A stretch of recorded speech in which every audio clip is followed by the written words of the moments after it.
This is Popular Front, a podcast focused on the very niche and kind of geeky details of modern warfare with me, Jake Hanrahan. Today we're talking to Séamus Malekafzali. He's a writer and researcher, mostly covering Iran, and unlike a lot of people that cover Iran, Séamus is fluent in Farsi. He definitely knows what's going on. He's going to be speaking about Qasem Soleimani, the commander of the Quds force and the Major General of the IRGC in Iran.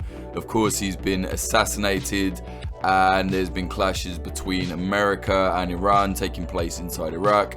Séamus is going to explain to us who was Qasem Soleimani and what's going on with the, is it a war, is it not a war situation with America and Iran. If you like what we're doing, please support us at patreon.com/popularfront.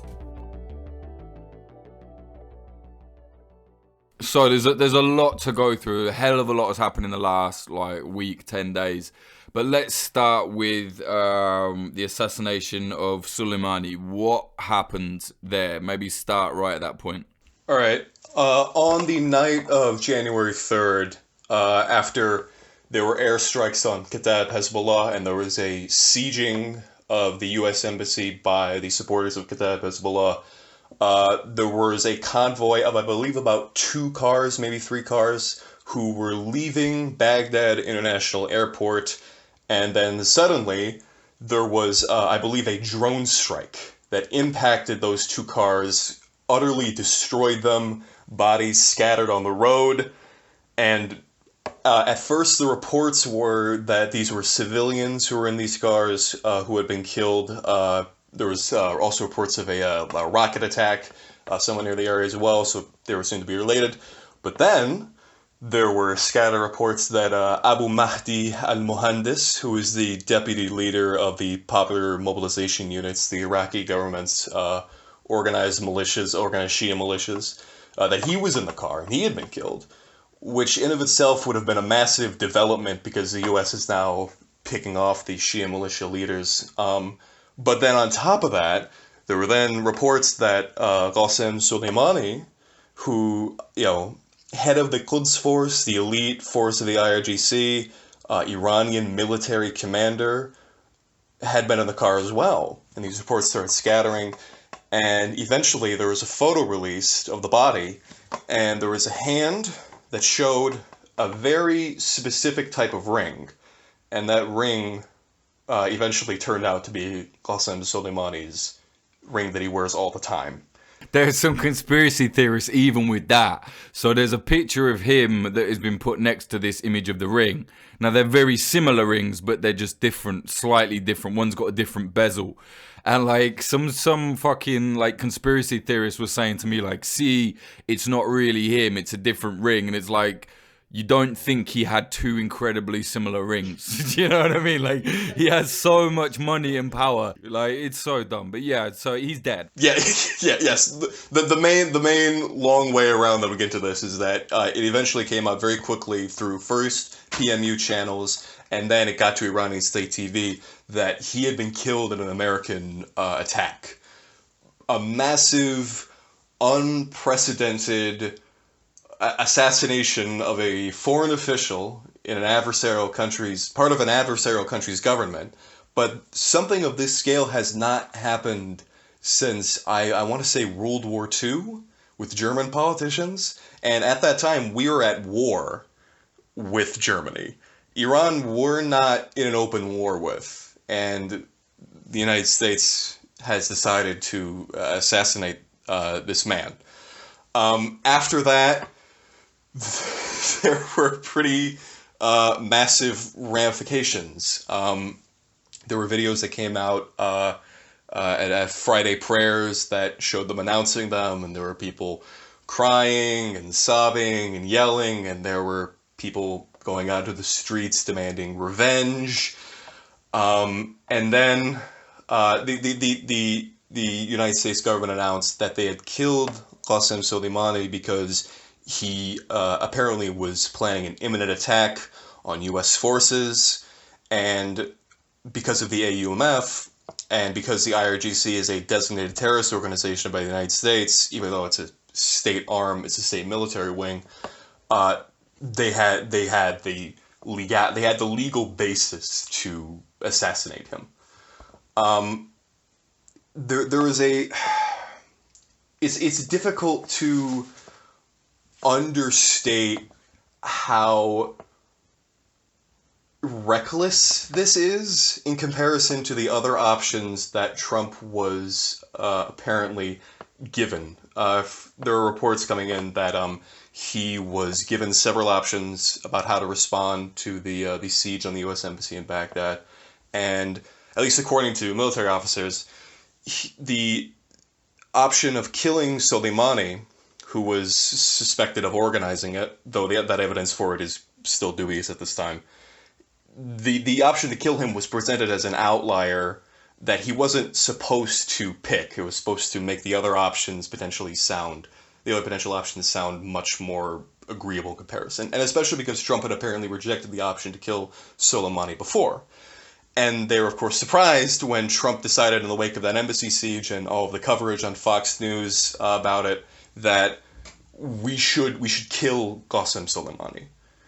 And then, even though the military officers had pushed back on it, suddenly the narrative became, I believe from Pompeo, who's saying that we should have killed Soleimani 2 or 3 years ago, from Trump saying we should have killed him 2 or 3 years ago, back when the IRGC wasn't a designated terrorist organization.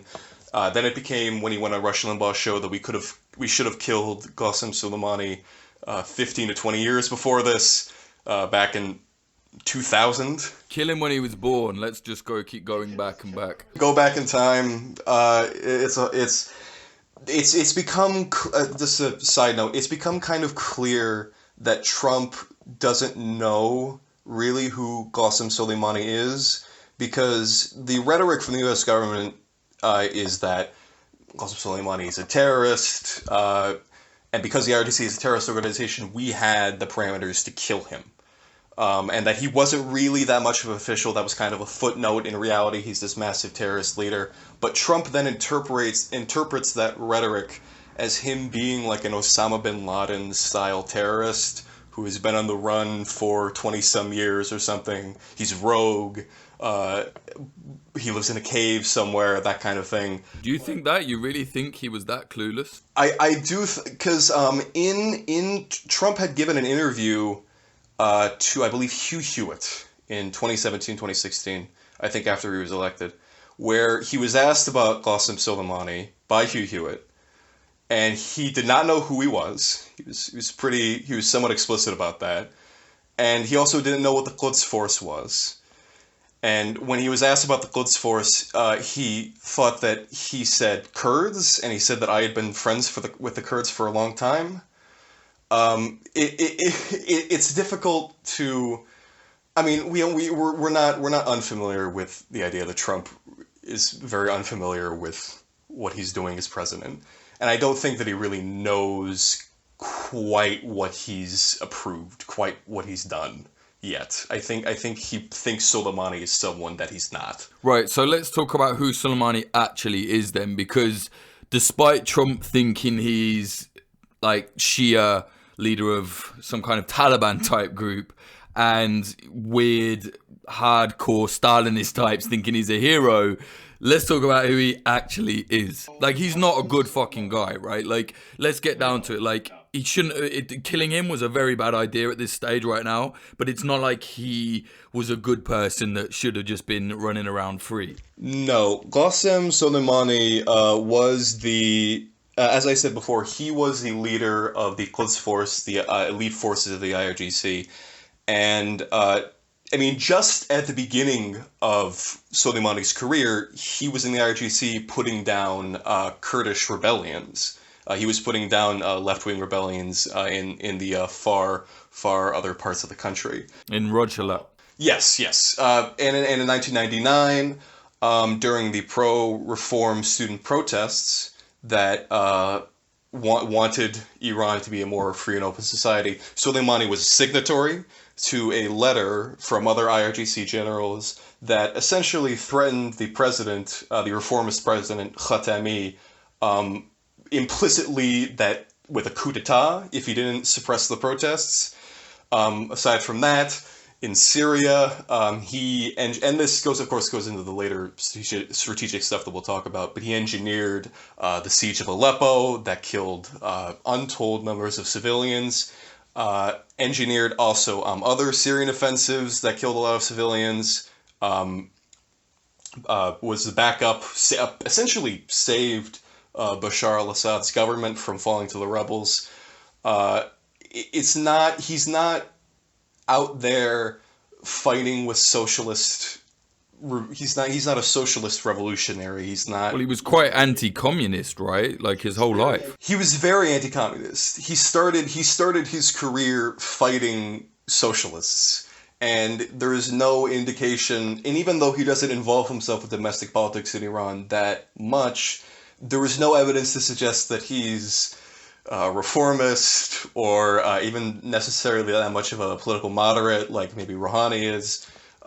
He's a right-wing Islamist. There's no indication that he is anything else other than that at the moment. Even if he is the quote-unquote thorn in America's side, he's a counter to Israel, that doesn't mean that he's politically agreeable to the leftist contingent that admires him so much.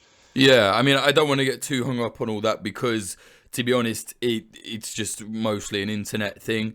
But it is funny, like internet communists who claim to be leftists singing the praises of a man who hates their ideology and is right-wing and Islamist, wants gay people to be dead, like murders people, and is like a head imperialist of the RJC. Like it's just mad. Yeah, I mean that's obviously internet communists are a whole different deal, and there's the whole discussion to be had about anti-imperialism and whether or not you should be behind right-wing governments, even if they're opposed to America. But that's a whole different thing. What Qasem Soleimani.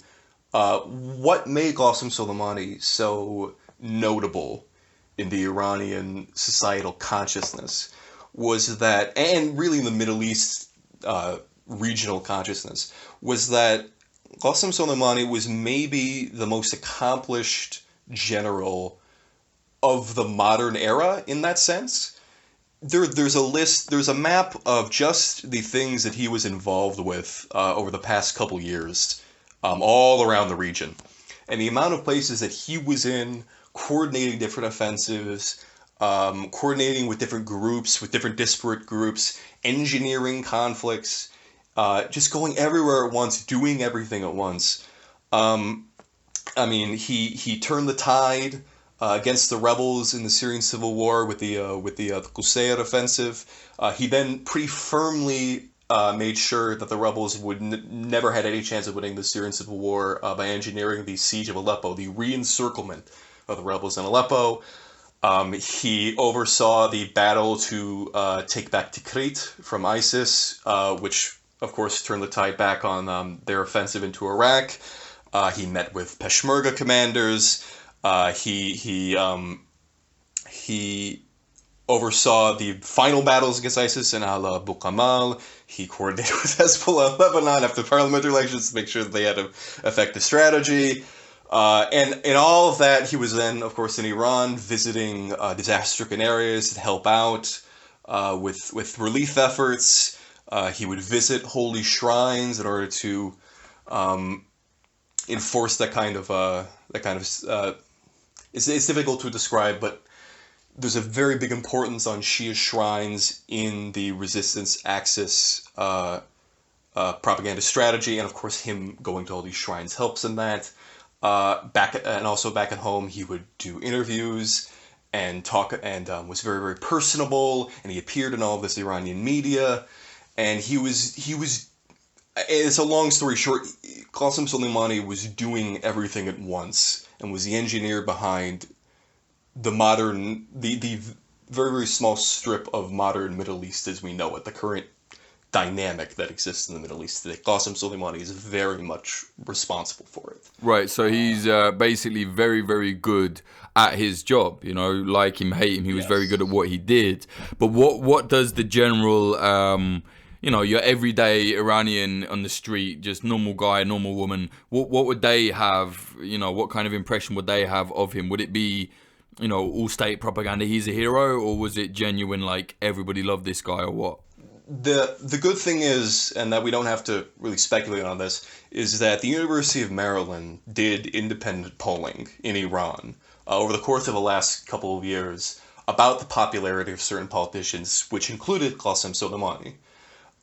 And just, I believe, either in 2019 or 2018, the last poll that they did, found that 82% of Iranians think positively of Qasem Soleimani. 59% very much so, overwhelmingly so.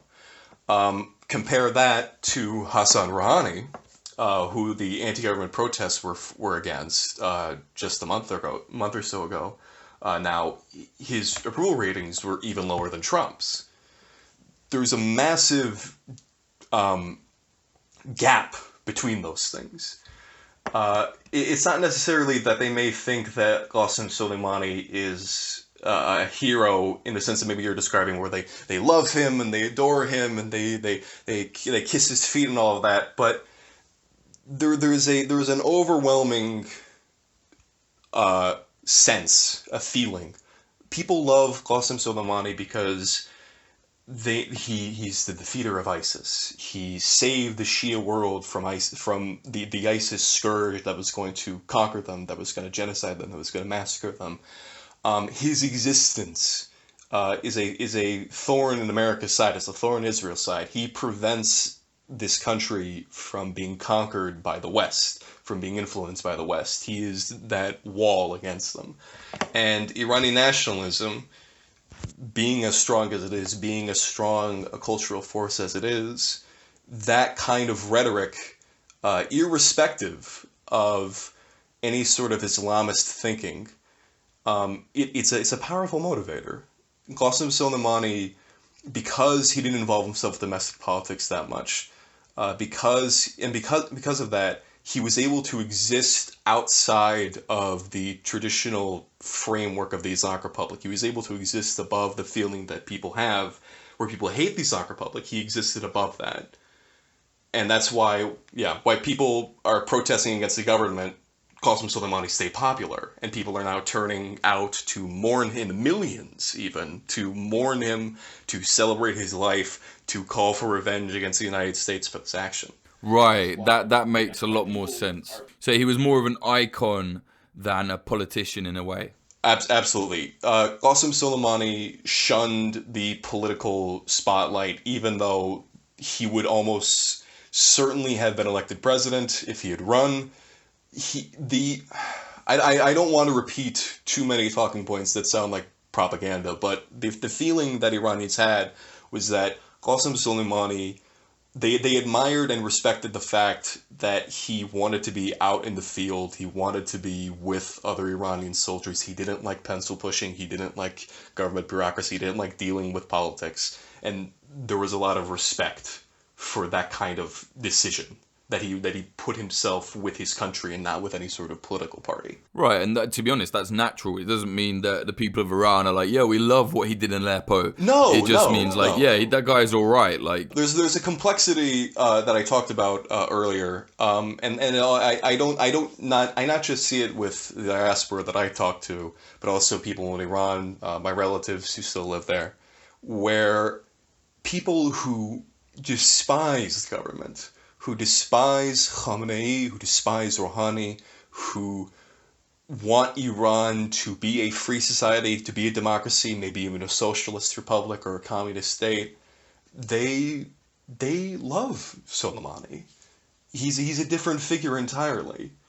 The actions that they may disagree with or are against that he did in Syria or Iraq, or any other, or his actions in Lebanon, even though people were protesting the fact that Iran was involved in so many conflicts in Lebanon and Iraq and Syria, the fact that Soleimani was so heavily involved in these, it doesn't matter. It's the imagery, it's the iconography that matters. Right. I mean, this might be a very wrong and weird parallel, but it's almost, in my head, it sounds a bit like how, Trump supporters will just forgive what he does because they like the character of Trump. It's I think it's a parallel in that sense, but even then, Trump is a partisan figure.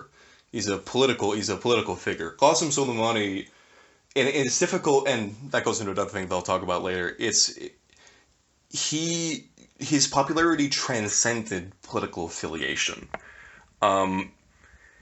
It's difficult to think of a figure in American politics, in European politics, even in Russian politics with Putin, that would compare to the popularity and reverence that a lot of Iranians have for Soleimani. Because one figure that I saw a lot of analysts and journalists compare Soleimani to, or try to, including myself to a certain extent, is maybe General Petraeus, who oversaw the surge in Iraq, or maybe Jim Mattis, because a lot of people like Jim Mattis.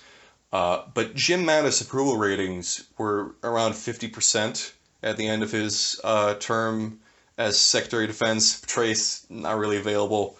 Soleimani, 82%.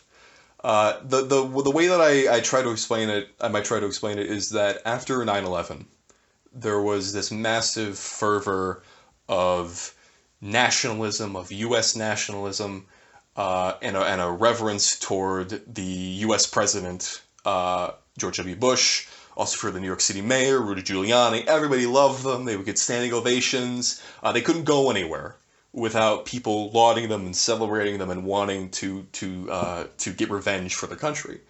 And George Bush's approval ratings at that time were about 82, 83%, very, very similar. So if you imagine, right after 9/11, during this period of fervor where almost nobody, there was no space to oppose the war in Afghanistan, no space to oppose the Iraq War, you were hated if you hated George W. Bush. Imagine if during that period George W. Bush was assassinated. Imagine that kind of what that would do to the country and how that would unite the country around him. And now you imagine that was Soleimani, who is a nonpartisan figure and has even more support from other people, and who has even more support from the majority of the population. And you see how this has played out, how this has come to be. Yeah, that definitely puts it in context. So they killed Soleimani. What happened next? Iran has been saying a lot. America's been saying a lot. Maybe just lay that out for us the last few days. Yes. So immediately after Soleimani was assassinated, the U.S. government attempted to kind of explain why they did it. And during that time, the Iranian government went into overdrive, attempting to figure out a solution to this, because even if Iran retaliates in a way that is, I don't know, I suppose proportional, I don't know what that would mean, America is obviously going to hit back with, if not war, then, I don't know, massive airstrikes, crippling the oil infrastructure, as Lindsey Graham has threatened. It's a very, very, very big risk for Iran to take. And Iran has been led into an interesting position because they've been constantly prodded and by the U.S. government and its actions, and there's always been this waiting for the moment when war would occur, but that never really happened. What after Soleimani, your top general, one of the most famous men in your country, one of the most important people in your country, after he's assassinated, what is the moment after that? What if that's not the moment where everything changes and there's not a further conflict, then what will be? And so because of that severity, the Iranian National Security Council went to emergency meeting, the Iranian Foreign Ministry went to emergency meeting, and in a really unprecedented step, Khamenei came in and personally chaired that national security meeting in order to personally oversee what the response would be.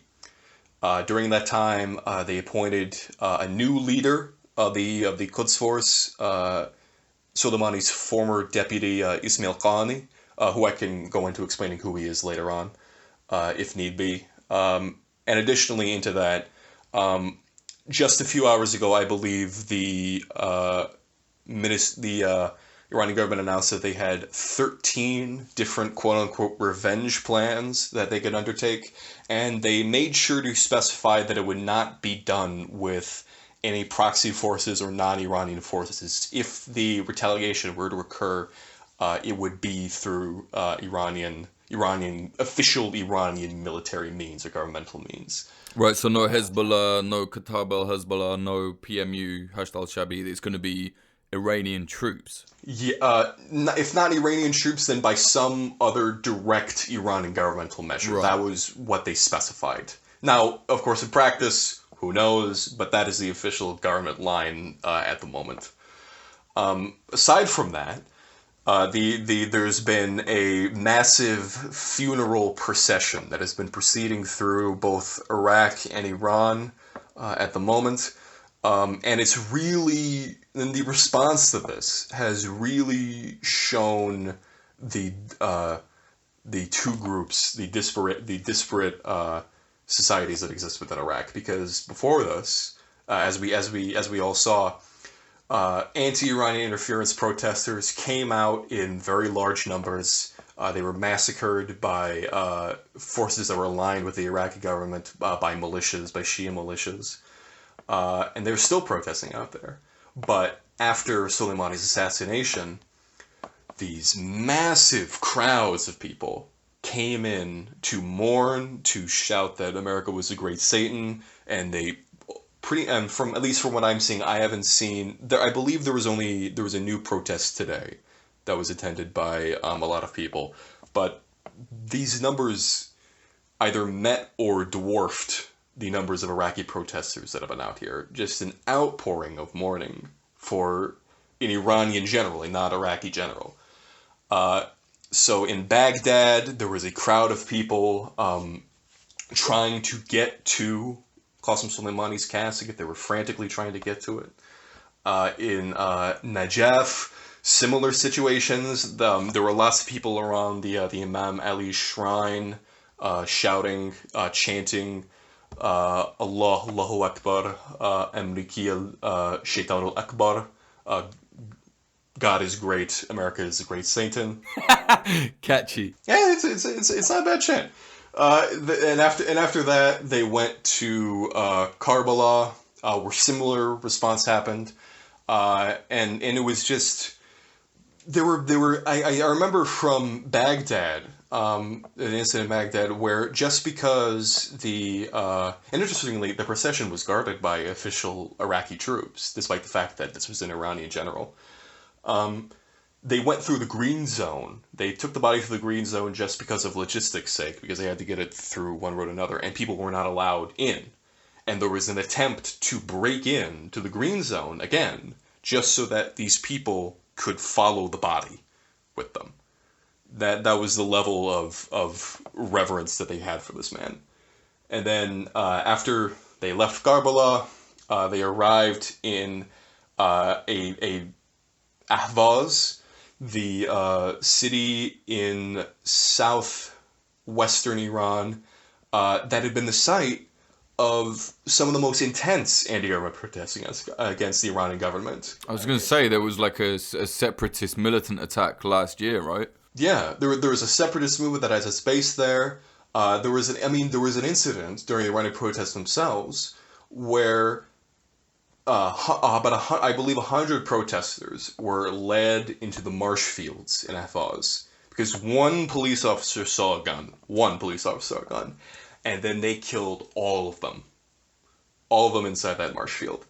There's a lot of, needless to say, there's not a lot of goodwill for the Iranian government, certainly after that moment in the city. And yet, because of Soleimani's popularity, and particularly because Soleimani made his name previously fighting in the Iran-Iraq War, fighting in many successful offensives against the Iraqi government, defending Iranian territory, people were coming in, thronging by the thousands to meet Soleimani at the airport, meet Soleimani's body at the airport on the runway, and they carried him through, and there was a video that I saw from a helicopter showing the procession, and it just goes on for miles and kilometers. Yeah, I saw that. They're all wearing black, right? It's like a C down the middle. And they're all wearing black, and there were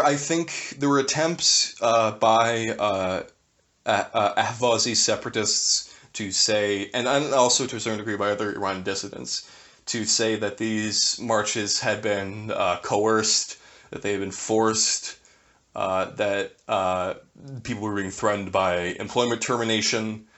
I looked into these as much as I could, but the two, I noted this before, the two sources that I was able to find on this that people were quoting that were direct sources was a WordPress website called Dur Untash Study Center, which had an article about a month ago that said that Persians in Iran were having more babies in order to genocide the Arabs out of the country. And there was an Instagram message that said, "I'm being threatened with termination if I don't go to this protest." And that was about it. That was about the extent of it. So there's nothing solid, but I mean, I don't want to say like there's nothing solid, but what I'm going to say is it doesn't seem. How the hell do you get that many people out on the street, even if you force them? That's the thing. There's an example of previous state-sanctioned protests that are pro-Iranian government in the past. For example, maybe the Quds Day protests, or the not protests, demonstrations, Quds Day demonstrations, or demonstrations celebrating the Iranian Revolution, that are attended by a lot of people. But by and large, people stay home. Maybe they'll go to the shops, have dinner. It's not really there's obviously the societal expectation, or maybe some prodding, and that maybe you should go to these protests because the Islamic Republic is such an authoritarian government. But people don't really go to the demonstrations if they don't really want to. But I mean, with this, there comes a certain point when there are millions of people in the streets, when plane tickets are reported as having been sold out into cities where the procession is going through, where train tickets are sold out, when people are telling other people outside the country, I hate Khamenei, I hate Rouhani, but I love Soleimani, I'm going to this protest. This is not a protest for the Iranian government, this is an apolitical nationalist event. When there's all these factors going in, you can't really say that this has been concocted, that this has been formulated by the Iranian government as this big fake show for the world to see. Because then you have to ask the question, if 20 million people are out on these streets, are you telling me that there's 20 million cops with rifles behind their backs telling them to do this? It becomes the explanation to argue that these demonstrations have been forced requires so much more information, so much more theories than just saying Soleimani was popular and there's data to back it up, and therefore that's why people are out on the streets. Right. I've just been trying to think of like a comparison. After listening to that, it's going to sound dumb, but it would be like killing Gaza in the 90s in Britain. Gaza, the footballer? Maybe, but I do understand what you're trying to say. Like, yeah, like if they killed Pele or something. You know what I mean? Like, you could be left, right, where everyone fucking loved Gaza. It's like, doesn't matter who he plays for, which club, just don't hurt Gaza. You know what I mean? I'm just trying to get my my head around it, because it's a very different culture. We don't really have anything like that. You know what I mean? Apart from vapid celebrity world. Yeah. I mean, can you name one general in the British military? I don't know the head of the British Army, mate. Honestly, I haven't got a fucking clue. I mean, I heard his name the other day, but I couldn't tell it to you right now. Yeah, exactly. If you don't know the guy's name, like even on the top of your head, like don't even know what it's a whole different culture. So what's happening next then? There has been, I keep seeing they're slightly dramatic. People are saying a Katushka rocket has hit the embassy. The US base has been hit and blah, blah. And what is actually happening is a few mortars are landing kind of in the green zone, but not actually hitting it. And let's be honest, I think Iranian militias could hit the embassy right now if they wanted to. I don't think it's impossible they could hit that with a rocket. So, it's not quite going as crazy out of control as perhaps some people make out. But things are definitely escalating. Yes. So I do want to note, I can't remember who said it, but it's very difficult to map out what a potential Iranian response to this would be because no equation factored in the fact that Soleimani would not be a part of it. When you remove Soleimani from the equation, the man who's been engineering this entire thing, it becomes extremely difficult to pan it out. If this was any other situation where Soleimani wasn't killed and someone else was killed, they go to him, right? What do we do? Yes. Soleimani has all the contacts in the region. He has all the strategic experience that he can draw from. He knows what will elicit a response and what will not. Except in the sense that he didn't know that what he was doing was going to get him assassinated. But that's, blind spot. We all have them. There was he was the go-to guy for the IRGC when planning all of their operations. The Iranian government, when they're planning their foreign policy. When you remove that, it's not like the Iranian government is crippled in the sense. There are other leaders in the IRGC who have the same strategic experience that Soleimani did, but they're not Soleimani. They may have the same level of experience, but they have experience in different areas. It's not the same. Although they can replace him, it's not necessarily the same. Though I should note that even if Soleimani was still here and he was planning out some response to assassinate a different official, World War III, my apologies, it's not going to happen. There's no real risk of this blowing up into some nuclear conflict or all the superpowers of the world being drawn into the battlefield. There's no Russia, China, have good relations with Iran, but they're not willing to back it up against America for an all-out war that will destroy the earth. Past that, however, Iran can make things very, very bad for countries in the Middle East, particularly Saudi Arabia and the United Arab Emirates. Even I saw in the media, particularly with royal-owned newspapers like Arab News and Saudi Arabia or The National in the UAE, where it's saying, Soleimani, horrible guy, killed a lot of Americans, but we should de-escalate. Like this shouldn't go out to all-out war. There were Saudi government officials. I believe one arrived in Washington today to talk to Trump about de-escalating the situation, because after Khashoggi and the political fallout about that, and after the Aramco attacks, eventually no U.S. response to that materialized, Saudi Arabia and the UAE eventually realized that, U.S. isn't going to back us up on this 100%. If Iran attacks, or if there's a war breaks out that Iran is involved in, we're going to feel the brunt of this really badly. And even if the U.S. is going to be fine, there's no chance that Iran is going to attack the United States, blow up the Statue of Liberty or something like that. But Saudi Arabia, Iranian artillery, Iranian Air Force could launch missiles against Riyadh. They could level Dubai or Abu Dhabi. Be a terrible shame. They could close the Strait of Hormuz. It's not like there's a huge cultural that'll lead to our discussion. There's not a huge cultural loss in the sense that if Dubai was leveled, but obviously a lot of civilians are gonna die. No, I'm just joking, of course. Yeah, I know.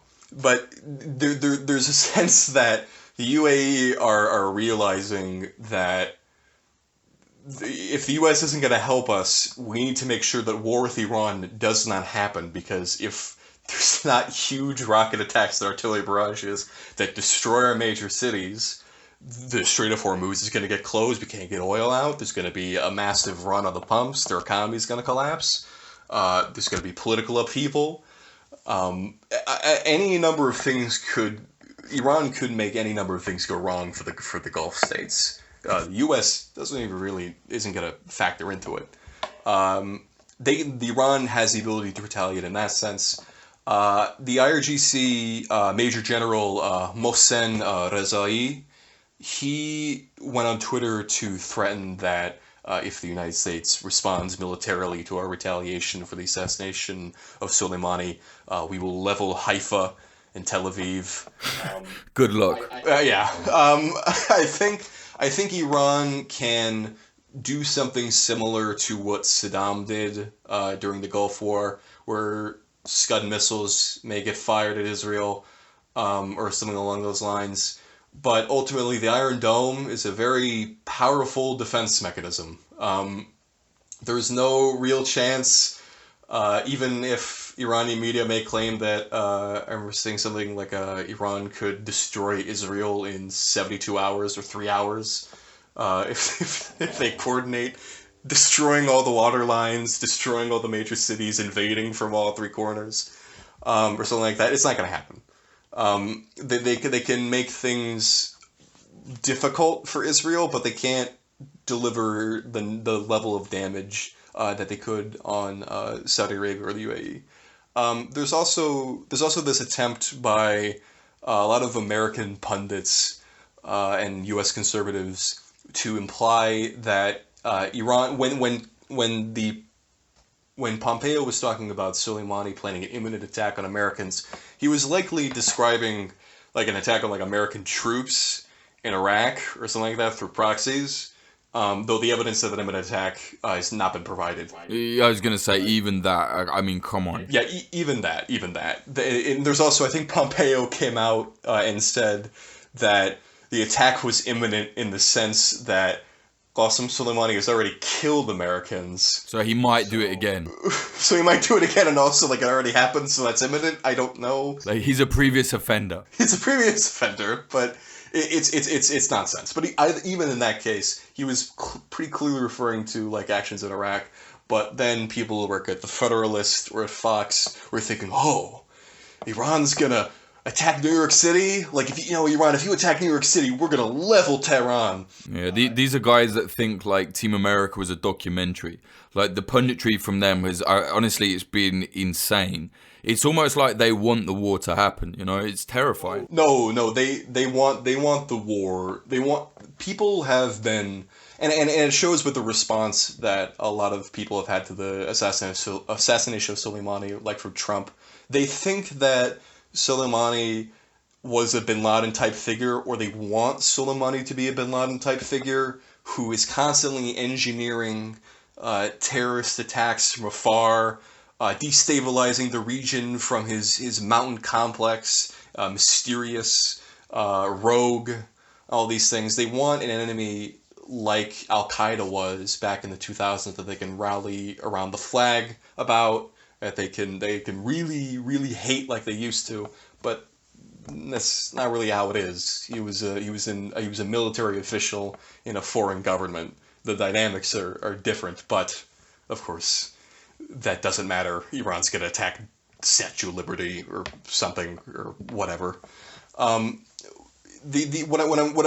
a roundabout way, I don't think that a retaliation for Qasem Soleimani is going to involve an attack on American soil, but I think if it were to happen, it would involve the immediate neighbors of Iran. If not using Iraqi proxies like they claim, if that turns out to be true, then maybe something at Saudi Arabia or the UAE, or maybe a direct attack on military installations in that area. Who knows? Yeah, and you don't think they're going to follow through with the, where they put like, £80 million or dollar bounty on Trump's head, I was reading. Like, I thought that was so funny. Oh, there was some stupid, like, I think it was like on a TV show, someone said that this number of people were killed by the United States, therefore we were putting $1 million for every one of them on Trump's head. It was a stupid TV clip, but then the Mirror ran with it for some reason. I don't know. Yeah, there's a hell of a lot of disinformation around this, and part of me thinks it's just because not that much is known about Iran. I mean, like, I study, everything going on in the Middle East, and I know Iran is technically not the Middle East, but you know what I'm saying. And I know fuck all about Iran, honestly, so God knows what everybody else is thinking, you know what I mean? Not that I would know, but just you know what I mean? Like, it's just a very hidden place almost. Yeah, the Iran government, to its benefit and also to the detriment of others, is an extremely opaque institution.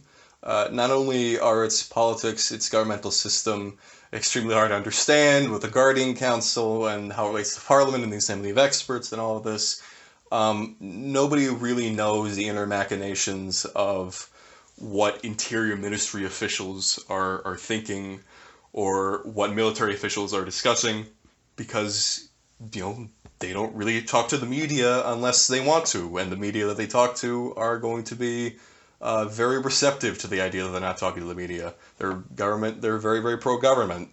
There's a feedback cycle where the government isn't transparent, and the media landscape that Iran's government has cultivated is fine with that lack of transparency. There's no push to make it more transparent in any large and meaningful way, and thus it perpetuates itself. Right, yeah. Tell us about Soleimani's successor, the new leader of the Quds force. Yes, so Ismail Qaani, he was a longtime deputy to Qasem Soleimani. He worked in the IRGC as well. He is the new leader of the Quds force. Qaani was the head of the IRGC's operations in Afghanistan and Pakistan. So he was involved in what many people don't know is that the IRGC was involved in helping the United States identify Taliban targets in Afghanistan in the initial invasion phase. So he was active at that point. He's also been active. He's been active in that theater for a while. He has had some, at least according to the sources that I've read, he has had some strategic disagreements with Soleimani at some points, but they are quite similar in that outlook. The main differences between Soleimani and Qaani is that Soleimani was a very public figure. He was a very he had a public persona based on his previous work in Syria and Iraq and Lebanon, but he embraced that figure wholeheartedly. He loved being a public figure. He loved saying poetry and being personable with the people that he met. He would joke around with civilians. He enjoyed being the personable military hero type. He enjoyed that public persona. Qaani, on the other hand, is very. He's described by people around him as humble. He doesn't like talking to the press that much. When he does speeches, he doesn't include that much poetry, or it doesn't really flow as well as Soleimani's speeches. It's very, very rehearsed. He chooses his words very, very carefully. There was an interview that he did, the first one that I've seen in a very long time, that he, after Soleimani's death, where he was talking, and he takes very, very long pauses in between his words. He doesn't say much at all. He doesn't look the interviewer in the eye. He's a very, very withdrawn figure who does not like the spotlight. That can work to Iran's benefit in some sense. He works kind of like a more traditional military commander in the sense that he doesn't seek out fame and glory in that sense. But also they don't. Ismail Qaani is not really a figure that is made to be rallied behind in the same sense. He doesn't have, at least not now. Things could change. I don't know. But right now he doesn't want the persona that Soleimani had, nor do I think he can have the persona that Soleimani had. The differences between them are mostly subjective. They're mostly surface level in their personas. But Soleimani's popularity was derived from his persona. So that's important. It's not something to be cast off as a thing to discuss in of itself. Other than that, not a whole lot. He wasn't involved very much with Soleimani's operations in Syria or Iraq. While he has war experience, it's not in the theaters that many people would associate with Soleimani to a large extent.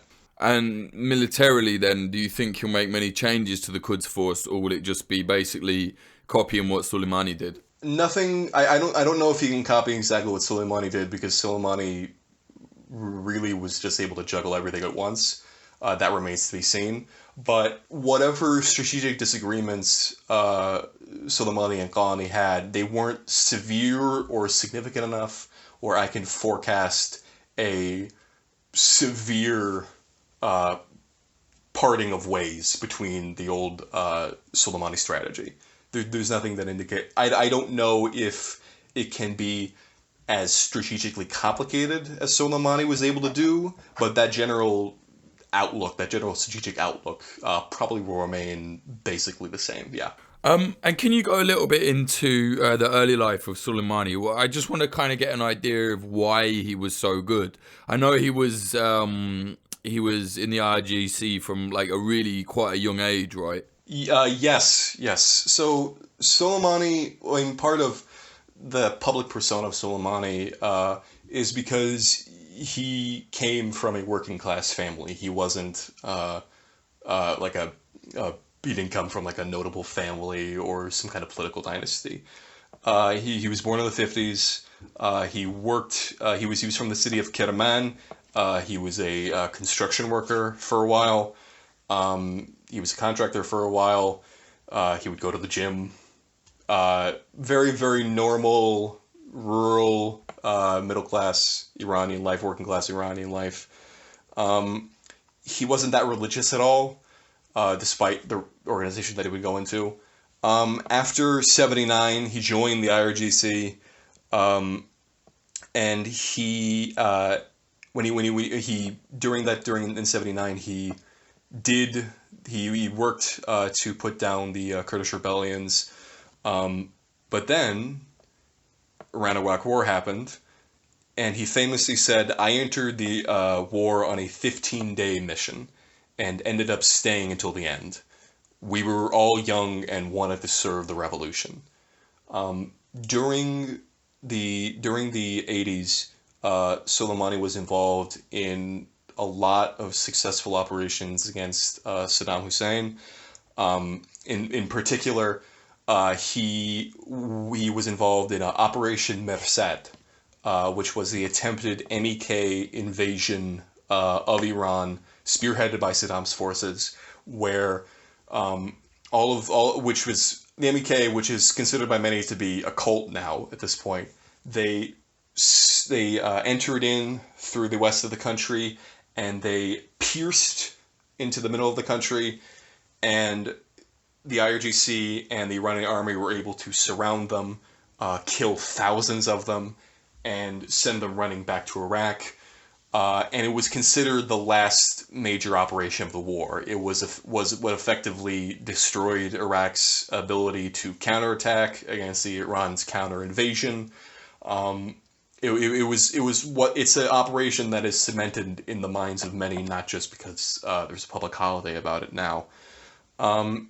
After the Iran-Iraq War, he remained in Kerman for a while. Didn't really involve himself that much, but in 1997 he became the commander of the Quds force, and that was what really catapulted him on the path to I don't know what you call it, the stardom that he had in Iran.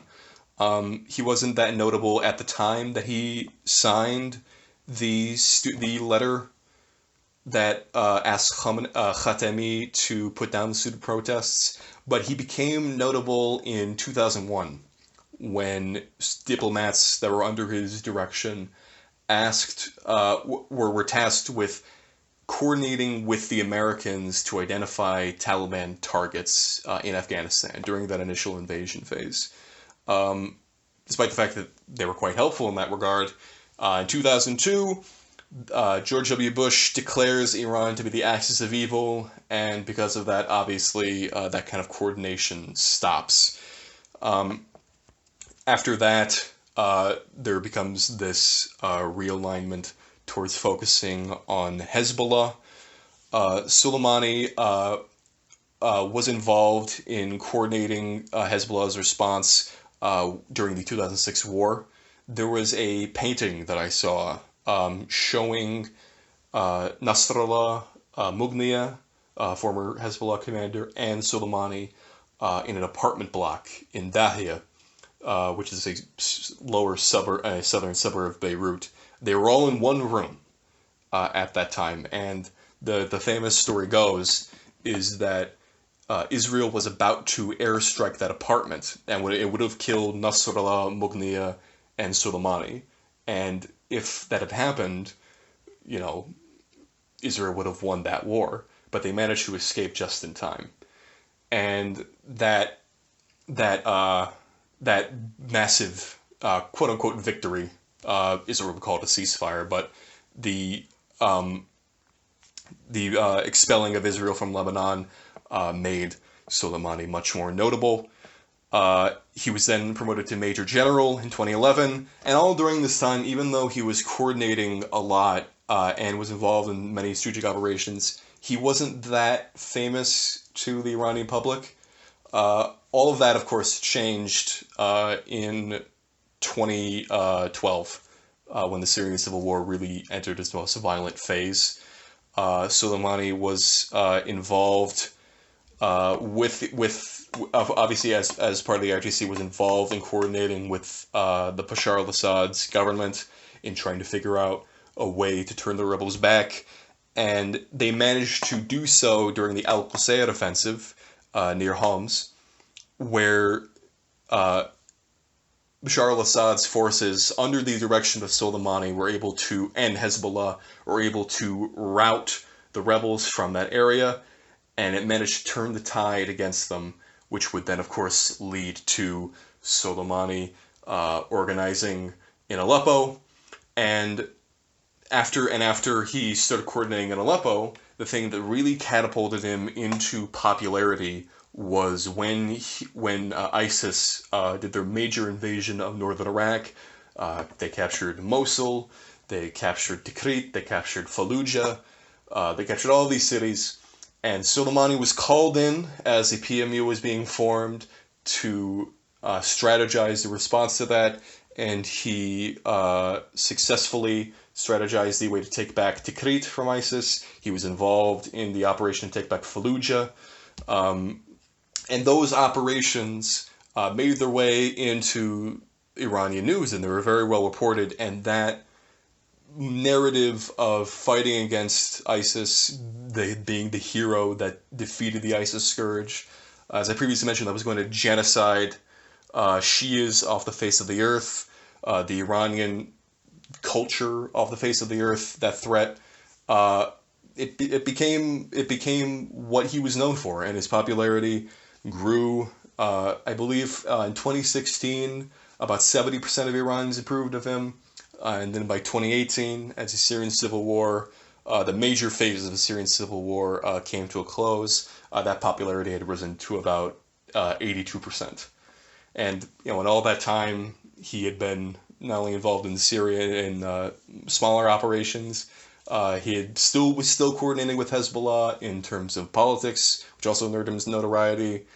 He was still very heavily involved in Iraq, coordinating with Shia militias, and that has continued. Did continue up until his assassination, and it kept that notoriety going. Right. What was it then that specifically made him good, though, other than the experience? Like, when he's in the field as a commander, I mean, surely someone has said, like, oh, he's this way, that's why he's good. You know what I mean? I'm just trying to figure it out. Yeah. I've said this before, but the ability to... The thing that everybody points to is that Soleimani was able to juggle so many things at once, and think about strategy of so many different strategies at once. At the time of just in Iraq, he was tasked with working with Hezbollah, working with all these Shia militias, and trying to figure out a way to take back all of these cities. He would formulate different battle plans alongside other battle plans. He would be able, essentially, he was able to have all of these strategic plans in his brain, and he was able to work them out all at the same time. He was able to see the big picture, not just the big picture, but the specifics of it. he was able to keep his mind on many different things at once, and that allowed him to have a certain outlook that was able to just be able to see the future of what his actions would do, and prepare based on those kinds of outcomes. There wasn't like a specific, I guess, action that he undertook that I could point to, but Soleimani was different than. I mean, if you compare, I mean, a good comparison just to show what we're dealing with. I mean, we've all seen the Syrian Arab army attempt to take back cities from the rebels when they don't have air power. It's just... It's a joke. Yeah, it's a joke. They're throwing people at the forces. There's no strategy. It's just either it's a wave attack or people are just kind of going anywhere but once, and then if they're fighting against ISIS, for example, they get routed, they're running away. There's no coordination between them on retreating. But then Soleimani comes in, who knows how to run a military, who knows the benefit of organizing your military, having an exact battle plan in mind, knowing the terrain, knowing the culture of the people that they are fighting with, knowing both the enemy, the territory that you're fighting on, and also knowing your own forces and their capabilities. When you have all of those things, compared to the forces that you're tasked with fighting with, for example, the Syrian Arab Army, that is a massive help to them. When you're talking about disparate Shia militias that otherwise might have trouble working together, that level of strategic ability is a massive boon because it allows them to coordinate better. When you're talking about fighting an asymmetric force like ISIS, using a traditional army that might be built on nepotism, like Syrian Arab Army is, you need to fight asymmetry with asymmetry. And because the IRGC is built on asymmetric warfare, that is also a massive boon to him. Soleimani is trained in that asymmetric warfare, and that allows him to fight ISIS, more effectively. It's just a whole factors of things. Knowing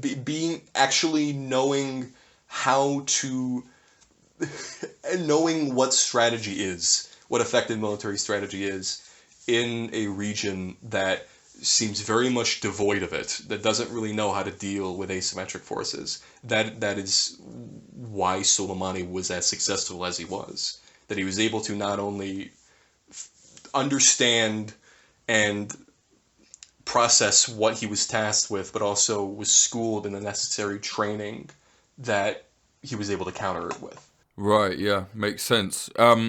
Lastly, I just want to go back to something we kind of spoke about at the start. You said you honestly don't think Trump exactly knew who Qasem Soleimani was when he kind of, I guess, said okay on the assassination.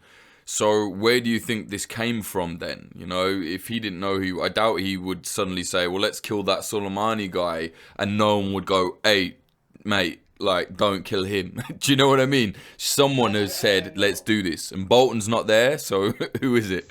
I don't think I'm wrong in saying that it's probably Pompeo. Mike Pompeo, the Secretary of State, has been very publicly supportive of this move.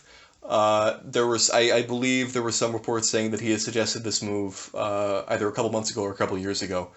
Pompeo has been not necessarily as hawkish. See, the difference between Pompeo and Bolton is that Bolton is not anti-war. Bolton is so pro-war that when Trump inevitably says no to either a strike on Iran or going up against North Korea, Bolton's going to push back on Trump with that, because Bolton doesn't really understand that Trump's brain doesn't process information correctly. He thinks that he's someone that Bolton thinks that Trump is someone that he could debate with.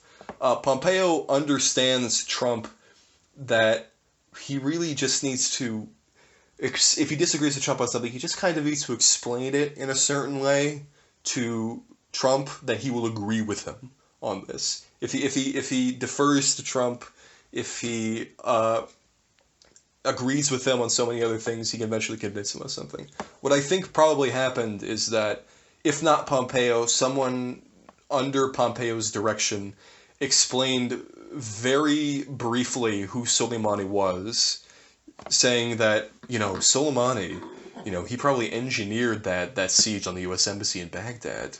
Like, do you think we should kill him?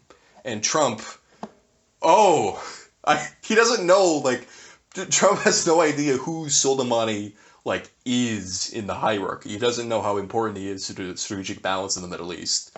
He just hears, like, this guy, he sieged our embassy, we can't take that, we gotta take him out.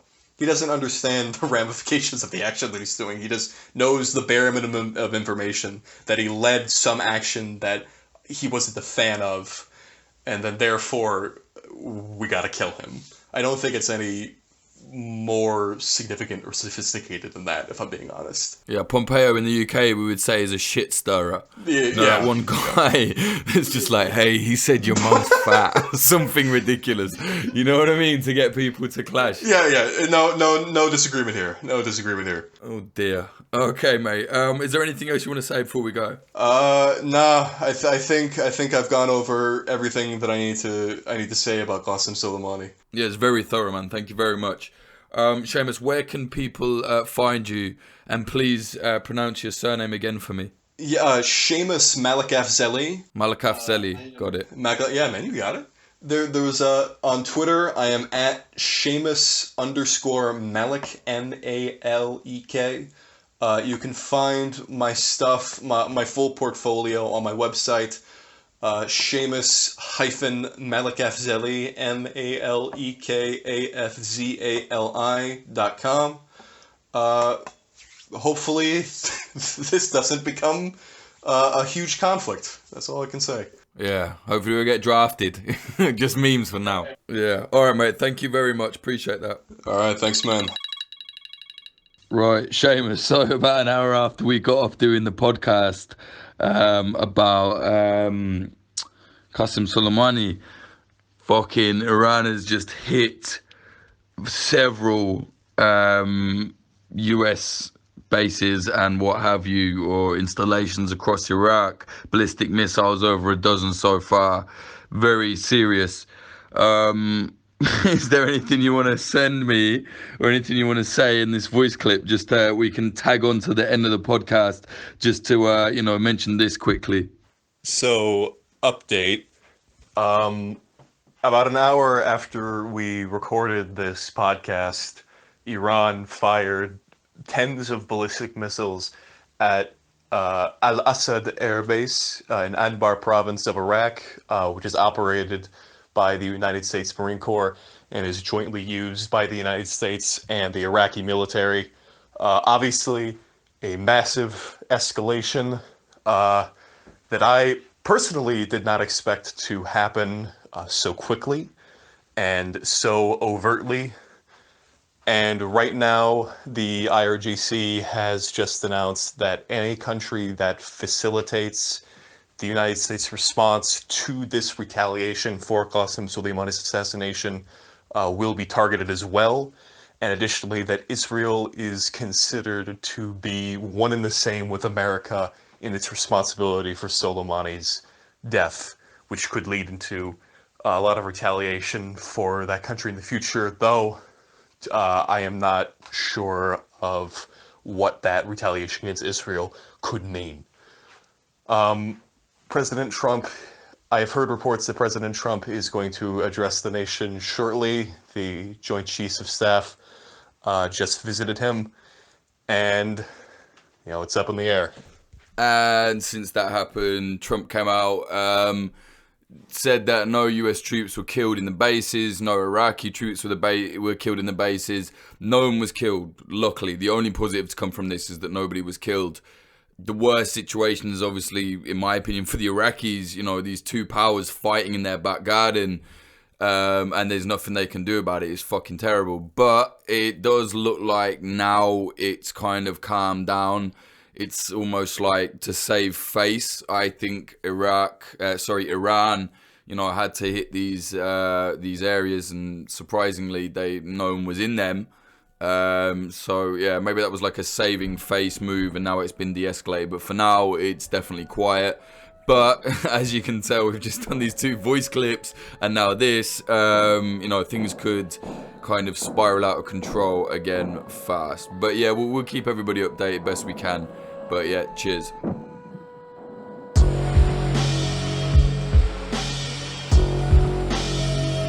That was Séamus Malekafzali speaking about Qasem Soleimani, Quds Force, IRGC, the clashes between America and Iran that have been taking place in Iraq this week. Do follow Séamus, he's a very good lad and extremely knowledgeable on Iran. If you like what we're doing here at Popular Front, you want to see this keep moving forward, keep growing, please do consider supporting us on the Patreon. Go to patreon.com/popularfront. There are bonus episodes. You get access to the research Discord, which honestly there's a lot going on there. Every time I look at that, I'm like, fucking hell. We have all sorts. They're like doing like their own little investigations in there. Like it's kind of like inspiring. Every time I look at it, I'm like, right, I need to work harder. Like, it's excellent. So yeah, access to that, narrated articles. You get the episodes before everybody else, or at least before on the normal podcast. And yeah, the bonus episodes. I'm trying to do 2 a month this year. I want to do 2 a month, maybe more, but I want to do like a minimum of 2 a month on the bonus episodes. This episode was sponsored by our friends at Oracle Coffee Company in Portland, in America. They're on the South Waterfront neighborhoods, 3875 Southwest Bond Avenue. They said bring your laptops and balaclavas. Try all of their coffee. They're like an independent multi-roaster coffee company. We like them a lot. We like people doing independent stuff. So yeah, thank you very much for sponsoring the episode. Oracle Coffee Company, look them up on Instagram as well. This episode is also sponsored by thedefensepost.com. That's defense with an S. Follow them for updates on the world in conflict. Again, another independent, small, I think the Americans call it mom and pop, a small mom and pop operation. So yeah, again, independent. Check them out, defensepost.com.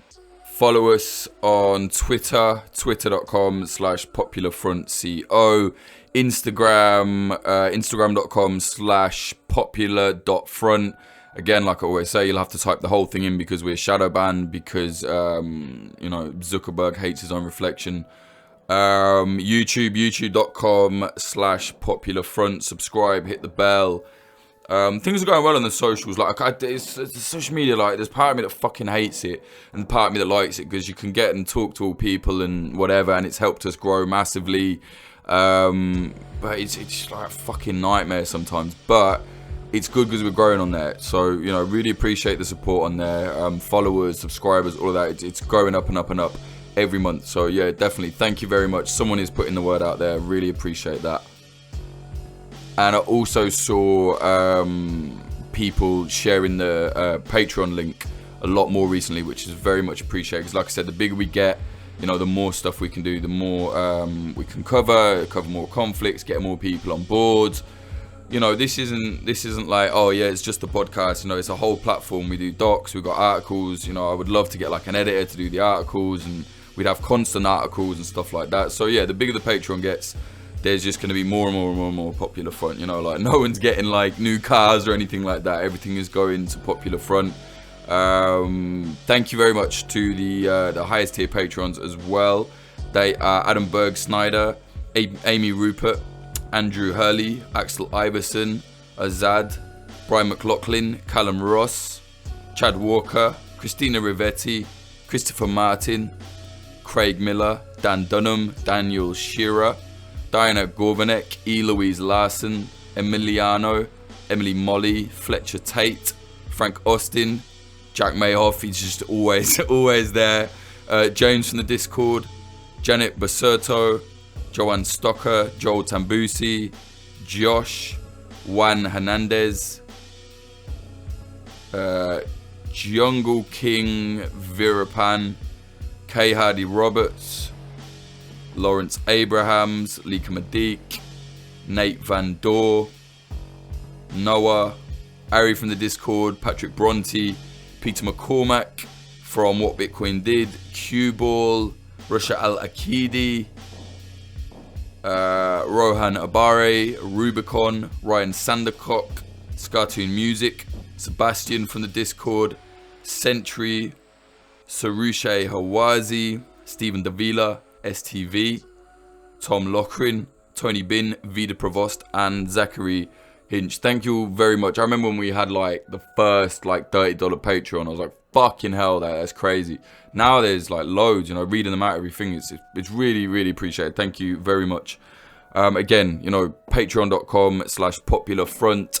That's the main way we fund ourselves, because this is 100% independent, no corporate backing, absolutely no vulture, venture capitalist bullshit, no. And also, if you go to www.popularfront.shop, you can buy our merchandise, and that helps us massively. You know, we've sold a lot of merchandise over the last 6 months. So if you've got pictures of that, put it on your Instagram, social media, whatever. Do tag us, you know, and we'll put it out there as well, like if you want. Yeah, popularfront.shop. Music in this episode, the intro is by Home, and the outro is by Sam Black, aka Son of Old. Go to soundcloud.com/son-of-old and listen to his music. I feel like I forgot something. I forgot anything. No, I don't think so. Thanks very much. Next week, yeah, I don't know, another one next week.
Thank you.